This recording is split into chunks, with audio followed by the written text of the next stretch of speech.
ప్రధాన ప్రతిపక్ష నాయకుడిని ఏదో అనిపించాలనే ఉబలాటం ఎక్కువ కనిపిస్తుంది. ఇంత అత్యంత కీలకమైన 4 కోట్ల తెలంగాణ ప్రజలకు సంబంధించిన హక్కులు, అనుమతులు, నిధులు సర్వం ఈరోజు మనం ఇక్కడ చర్చించుకుంటున్నాం. ఇంత కీలకమైన సందర్భంలో ప్రధాన ప్రతిపక్ష నాయకుడు గారు ఇక్కడికి వచ్చి 15 సంవత్సరాల తెలంగాణ ఉద్యమం, 10 సంవత్సరాల తెలంగాణ రాష్ట్ర ముఖ్యమంత్రిగా 25 సంవత్సరాలు పనిచేసినా అని గొప్పగా చెప్పుకుంటూ ఉంటారు. ఎప్పుడు వీళ్ళేమో భజన చేస్తూ ఉంటారు.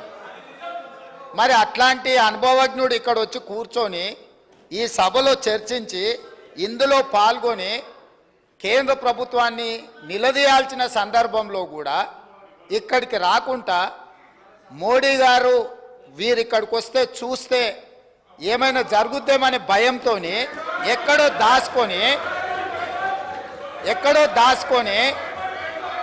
ఇక్కడ వీళ్ళని పంపించి వీళ్ళ అధ్యక్ష మాట్లాడేది తెలంగాణ రాష్ట్ర ముఖ్యమంత్రిగా కేంద్ర ప్రభుత్వం నిన్న ప్రవేశపెట్టిన బడ్జెట్లో తెలంగాణకు జరిగిన అన్యాయాన్ని, నిధులను, అనుమతులకు సంబంధించి నిన్నటికి నిన్న స్పష్టంగా మా మంత్రివర్గ సహచరులకు చెప్పడమే కాకుండా ఈరోజు ఈ సభలో ఈ తీర్మానాన్ని ప్రవేశపెట్టి అందరి అభిప్రాయాలను తీసుకొని ఈ తెలంగాణ రాష్ట్రానికి న్యాయం చేయాలని మా ప్రభుత్వం ముందుకు వచ్చింది.